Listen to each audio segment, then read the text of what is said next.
Welcome back. Chapter 3, Planning the Audit.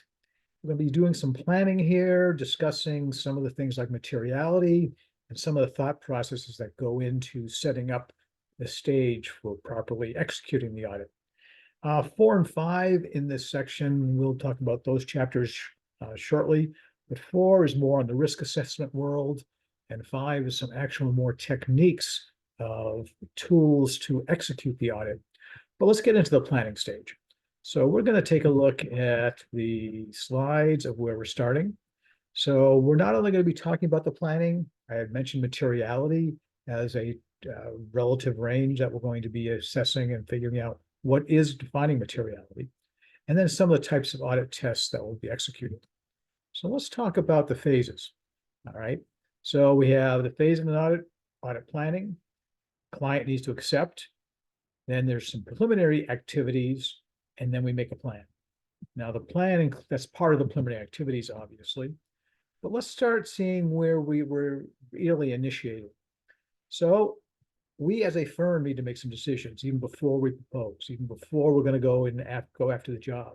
Because we are selling ourselves, but we also need to be qualified to execute what we think we can do for the audit. So do we have the necessary skills and knowledge in the industry? And do we have the personnel with experience in that industry, as well as understanding the regulatory environment and the reporting requirements? Are they pretty well versed in GAAP?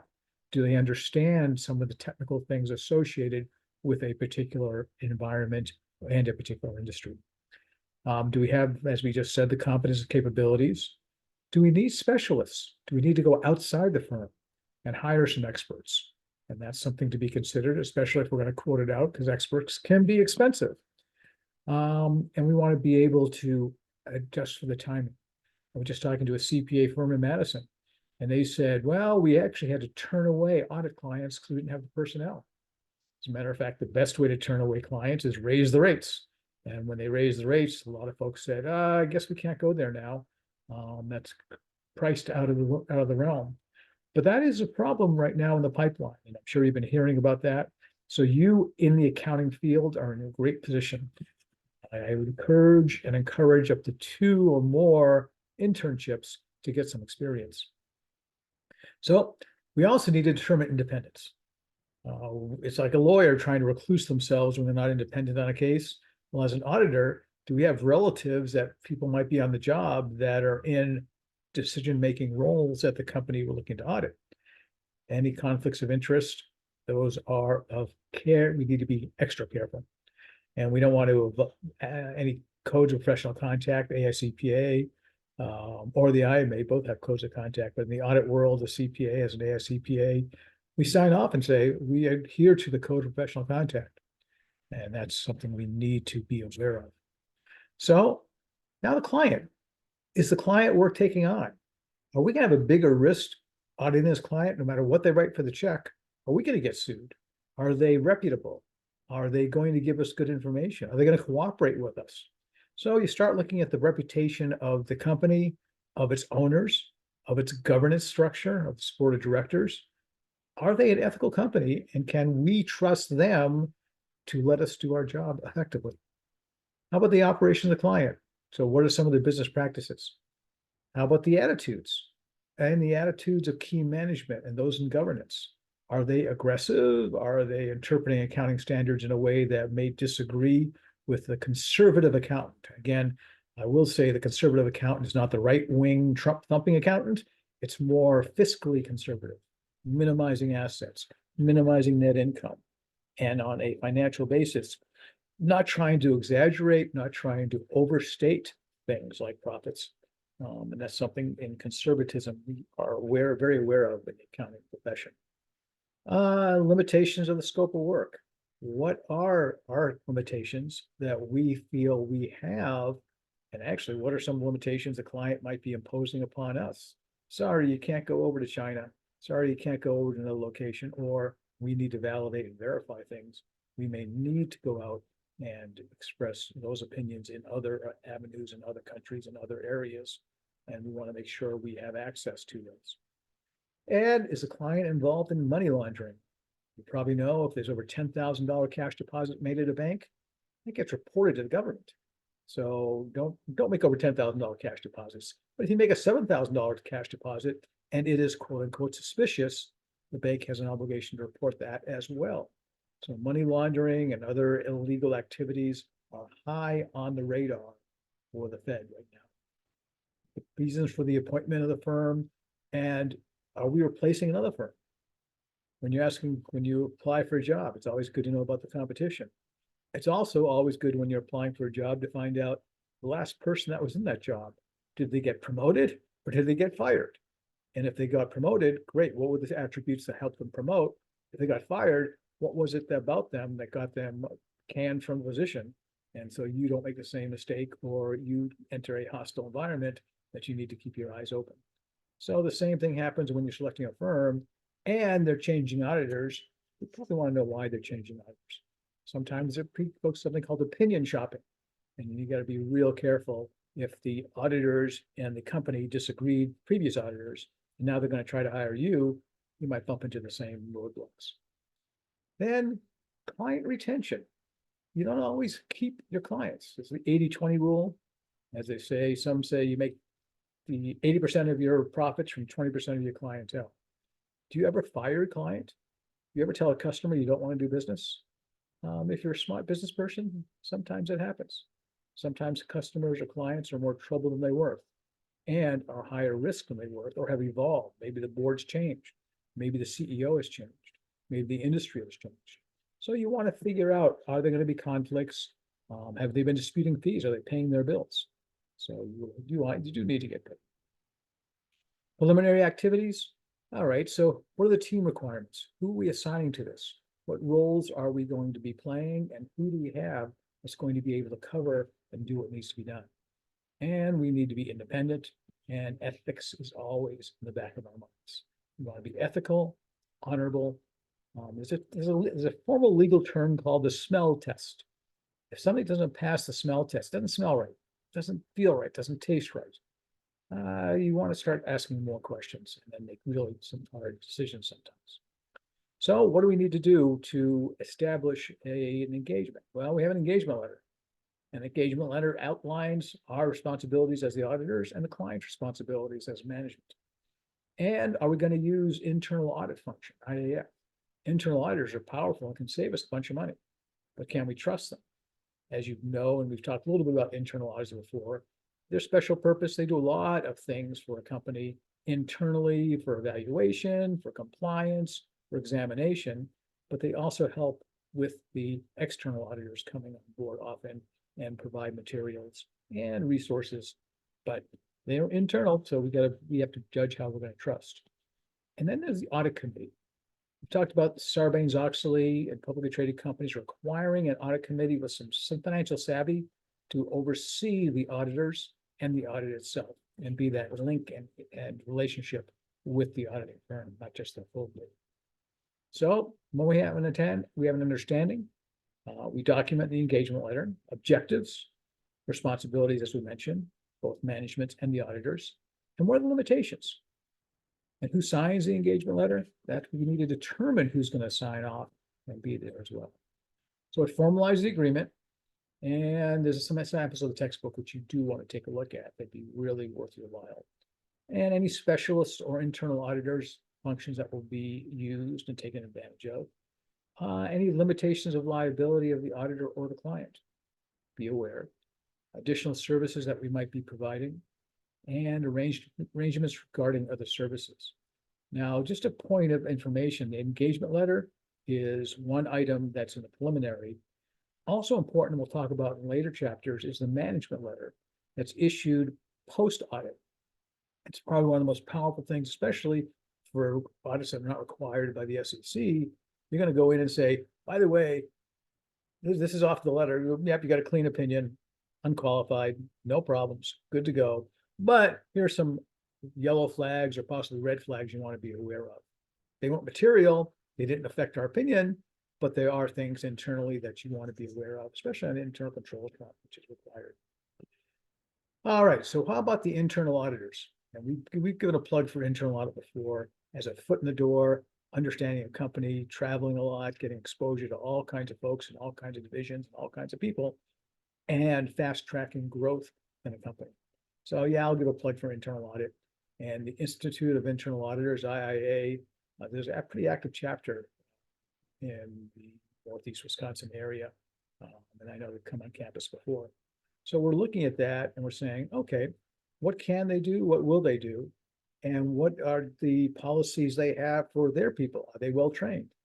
Are they able to execute? And what are the policies that they have and the things they do? Are they proficient in auditing? That's always a good question to ask. What level of experience might they have?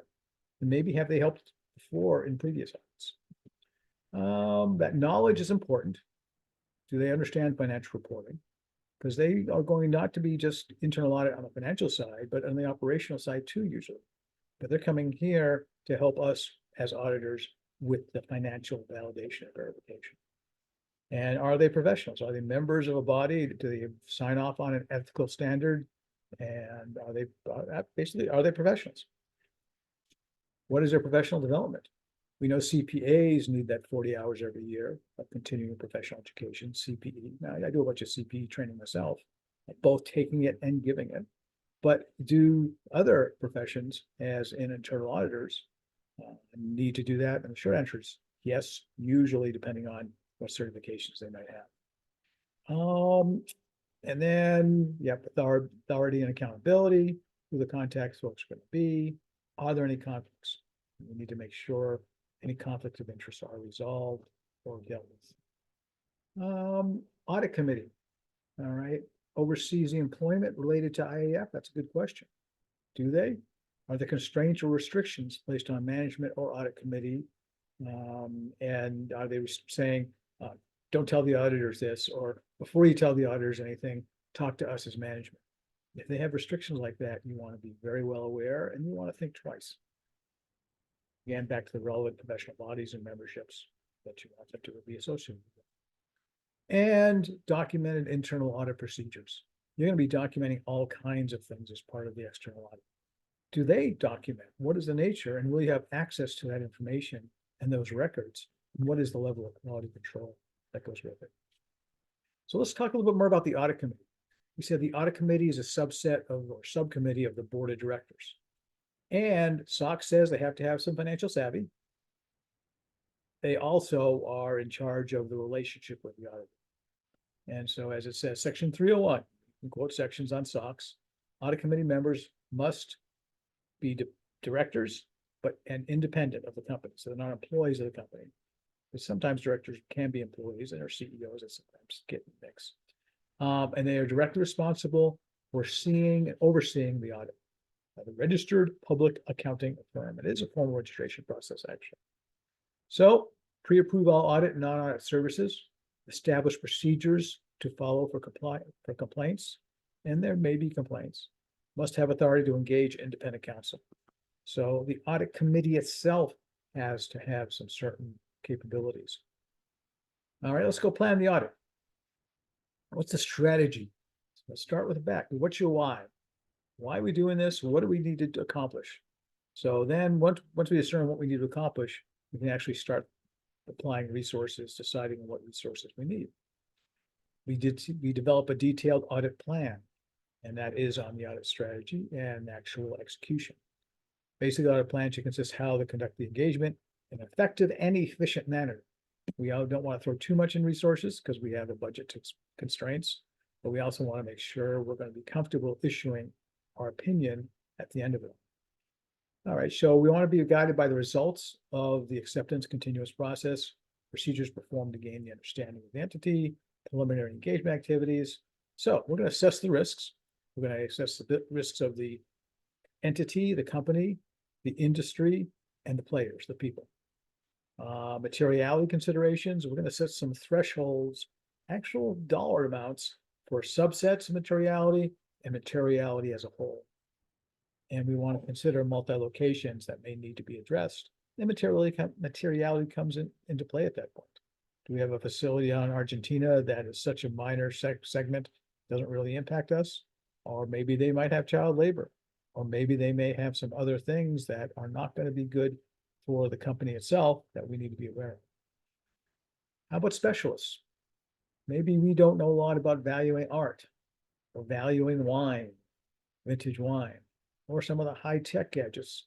Well, do we need to hire out and get some people in that are experts that analyze that? How about potential violations of laws and regulations? So you probably heard of the Foreign Corrupt Practices Act, FCPA. Well, you can't bribe anybody in the world to get business. Walmart got caught up in it in Mexico when they bribed to speed up the real estate process in getting authorization to build. I had a colleague who was with a company I was affiliated with. It took them 18 to 24 months to get phone lines in Mexico City. So in Mexico, they were willing to pay to get 3 months, 2 months, a month, the phone company, so they can get phone lines. This was a telemarketing company, and they pretty much need phone lines to execute their business. That's illegal for a US company to pay those. Other violations of laws. How about related parties? Are there internal related parties that we have to worry about that relate to the auditors and the company, or within the company that we need to be aware of and need to be careful of? Additional value add services. Yep, we can do other things as a value add because we're hands-on. We're getting through the books. We're evaluating internal controls. Are there other things they may want us to do? But will that be at conflict? Or has our company already done other things that may be conflicting? Sarbanes obviously kicks in as well. So we document the overall strategy, the plan, and then we prepare an audit program. So what happens about business risks? All right, again, we're back to the industry, understanding the environment. And what is a potential material misstatement? There are going to be misstatements. There are going to be errors. And you know what? We may not catch them, or we might even catch them and not worry about them because they're not material. But we may need to make some decisions along those lines. And what is the business responding? How are they responsive to some of these risks that are associated? And then we have to worry about the level of material misstatement, the risk of material misstatement on the individual accounts and as a whole. All right, let's talk about materiality.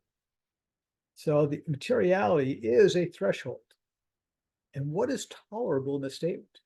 So we can have misstatements that are under a threshold and you still give a clean opinion, an unqualified opinion. But we need to establish that level that says, okay, we found some challenges. You know what? They're going to need to restate some of these transactions. And if they agree to that, yep, somebody made a mistake. If it's fraud, we get some other issues. We're going to have to do a deeper dive. But if someone made a mistake and we correct the mistake, terrific. If it's not, if it's intentional and it's deceptive and it is material, we are going to be very concerned. We mentioned multi-locations. You might have to travel. So what locations need to be audited, or are we going to trust another auditor at those locations for the work they do? We need to evaluate what kind of auditor is it. Is it a local CPA or equivalent in the country of origin that may or may not have direct audit experience, but they can sign the audit and said, yeah, we did the audit. And they had one person that the partner signed off, but do they really do the field work and then paperwork? Do we check the field work that goes with that, the papers behind it? Material misstatement, again, is that magic statement. Material misstatement is what we need to be aware of and be thinking about as we consolidate multiple locations. Now, you've probably taken advanced accounting by now, which does talk about consolidations and things to be aware of, process of actually doing that. And then we wanted to devote what's the level of risk with all that goes into it. So a major consideration, do we need to hire specialists? Are there things we don't know? Are there language we don't understand? Maybe there happens to be a contract in Arabic or Hebrew that needs to be read, and we don't have the resources or the translator or the capability, even with artificial intelligence, to feel comfortable in evaluating somebody's contract to say, yeah, we own this equipment in Egypt. Maybe we do, maybe we don't. But if the contracts are there, we have someone that can translate. Maybe we have to farm out some of that. Other legal violations, illegal acts. We talked about money laundering, which is a big issue and is really being clamped down on. Tax and pension laws, regulations. Are they skirting any laws and regulations? Right? We need to be aware of those. anything that might impact us and come back to haunt the company or us in a big way. Environmental protections. Yeah, are we dumping hazardous waste somewhere that we shouldn't be?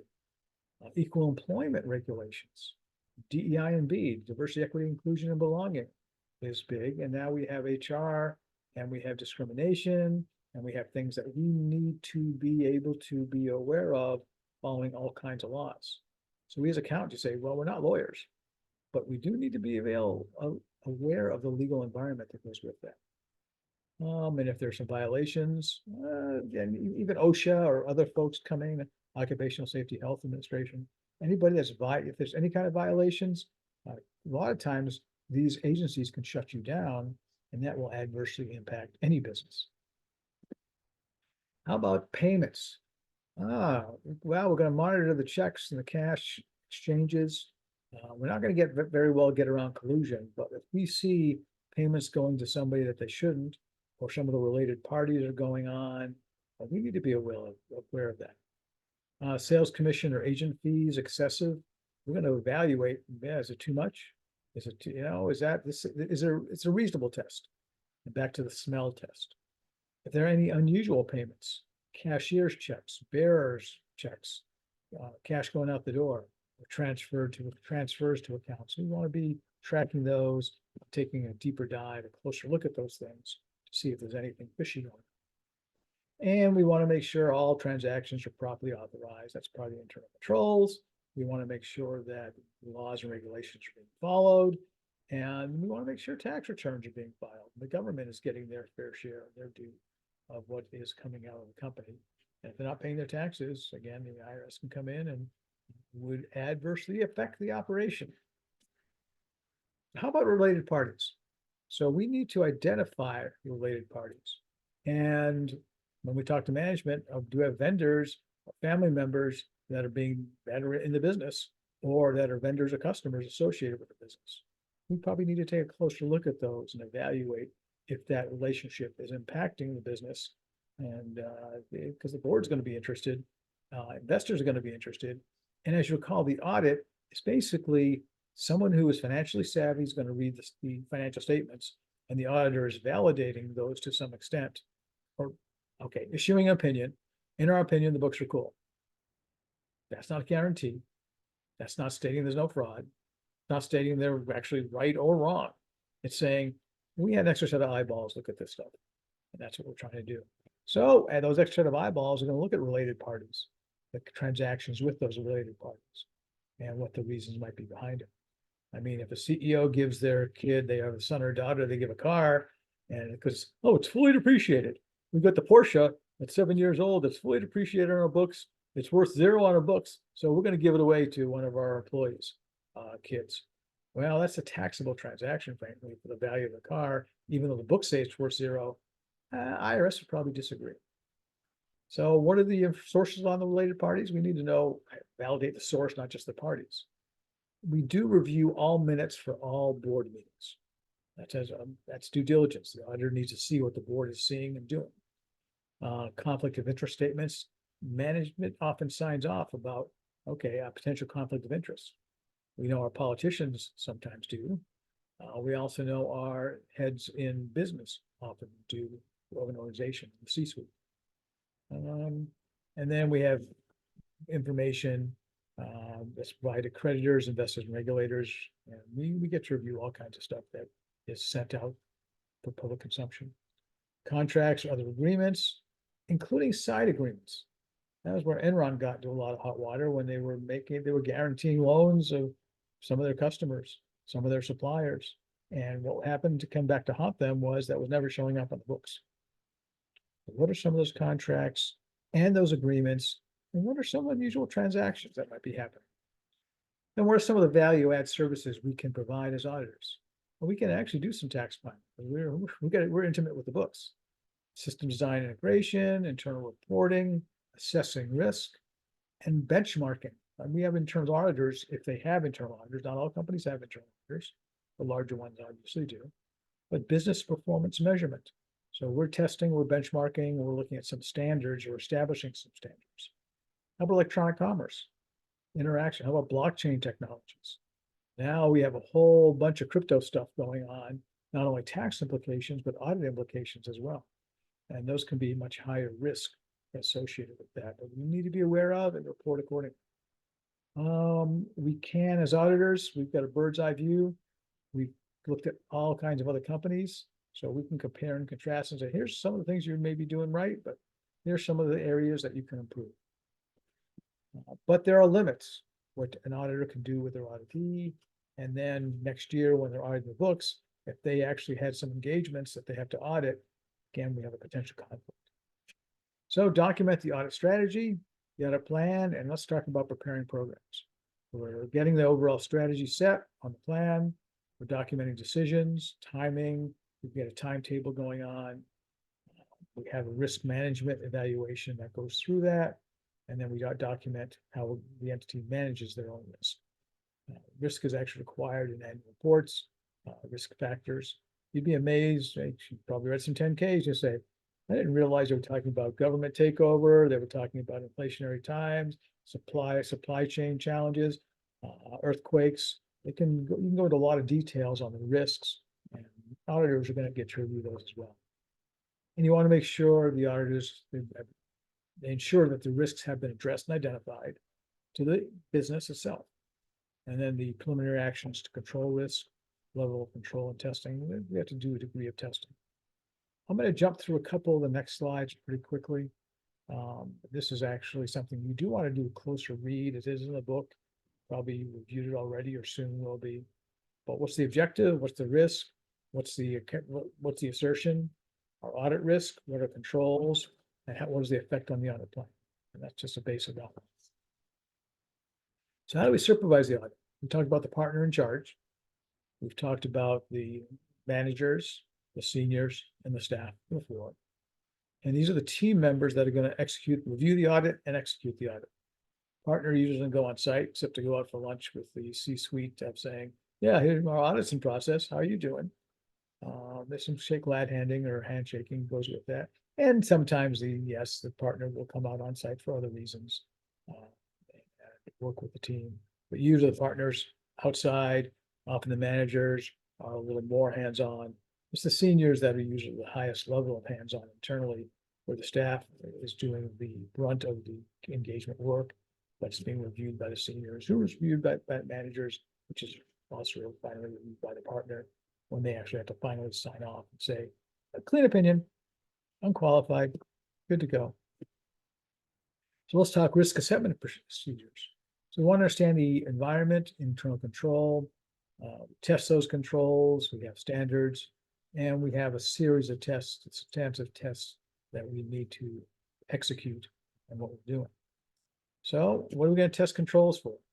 Well, appropriate management, supervisory and staff personnel, inspecting documents. So we've got people that are assigned observation of specific controls internally. We're going to have walkthroughs. We're going to see how the transaction, who signs off what. Officially, are there initials? Are there sign-offs? Is electronic sign-off? Is it a physical sign-off? And the controls include internal controls and testing of internal controls, which as of Sarbanes-Oxley is required. So it's not just auditing the books, but we're also reviewing and testing internal controls, make sure there's separation of duties between shipping and order entry billing functions, who gets paid based on what's been received, who can order. We don't want that under one person making all those decisions. And it's getting harder since the accounting staff is often getting smaller for some of these companies that say, well, I've got one or two people that do all the accounting work. Well, again, that's a high risk of segregation of duties and separation of duties. A credit department, personnel, credit approval process, billing department, and we have departmental or revenue cycle, expense cycle. We'll talk about those cycles later on. Test the controls. Are the controls that are in place doing their job? We do a sampling. We're going to see, okay, did everything go as this way it was supposed to? And if so, great. If not, we may need to take some deeper dives. Substantive procedures. Oh, okay, so we test for errors or fraud, individual transactions, balances, and disclosure. And we go back and forth. We'll take some source documents and go in and see how they got into the books. And we'll look at the books and say, where's the source document supporting these? So we're going to be evaluating information and financial and non-financial factors are going to be looked at. We mentioned the audit itself, testing controls, and test of transactions. So we're testing internal control. If it also is testing the transaction side simultaneously, it's known as a dual purpose test, covering two birds with one stone. Let's jump into materiality. So materiality is a relative term, and it's basically what's the mix here. And it's not an absolute concept. We may have some rules of thumb. You're probably reading that maybe 5% of net income might be a threshold of materiality for some of these things that are going on. But if they had a bad year, 5% of net income, or if there's a net loss, doesn't really help much. So maybe we're doing a percentage of assets. Maybe we're doing some other things to go with that. Maybe we're looking at revenues, equity. So we look at this. I mean, look at the balance sheet and we can make some decisions. So first of all, we have overall materiality planning. And then we allocate materiality to individual accounts or class of transactions. So we have two levels of materiality, and we can evaluate saying, well, if we're analyzing receivables, there's one thing we level. But if we're looking at the total of all inventory receivables, the whole 9 yards of a full audit, we're going to have different thresholds combination. And we're going to evaluate the findings near the end. We're going to be seeing if we have some material challenges. We mentioned materiality can be based on income, can be based on all kinds of other factors associated with the balance sheet and the income statement. Now, how do we determine overall? All right, so we adjust for lower qualitative factors. So what happened last year or previous years? Again, as other auditors involved. What is the level of risk of fraud in the environment and in these particular accounts? How about loan covenant? The bank says you can't, we'll give you 80% of your inventory as a line of credit. Or based on an aging 30, 60, 90, we'll give you 60% of your 30-day, we'll give you 40% of your 60-day, and we'll give you 5% of anything beyond that. What happens if we fall below the threshold? Lines of credit can come up, callable. The bank can say, you know what, you're violating the covenants. We want our money back and pronto, or renegotiate. Okay, what's tolerable? Again, misstatements happen. Are we willing to accept any? Yeah, usually we are. So that's that materiality level that we have to attain and figure out. Audits individual account are conducted simultaneously, so we are doing simultaneous analysis. Materiality is often a small fraction of the account being audited, and plan procedures will be precise enough to identify significant. So we're on the receivables. We're looking at the big tickets, and then we take a sampling of some of the smaller tickets. Well, we may look at all top 5% transactions that we can evaluate. When errors are identified, additional testing is typically performed, so we need to do a deeper dive. Oh, if there's a problem here, maybe there's some more problems.